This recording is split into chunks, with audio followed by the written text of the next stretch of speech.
মিরাজ হোসেন, আমি তার আব্দুর রব, আজকে দেশবাসীর কাছে মহান আল্লাহ শুকরিয়া আদায় জানাই।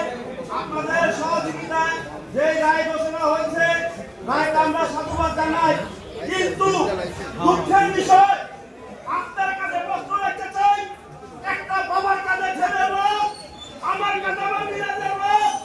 এই মাফিয়া হাসিনাকে শুধু রায় দিলে আমরা শান্তি হব না, আমরা শান্তি হব এই মাফিয়ারে ভারত থেকে ঠেলে হেসে যতটুকু প্রাপ্য ততটুকুই এই ঢাকার রাজধানীতে বাংলাদেশে বলতে করে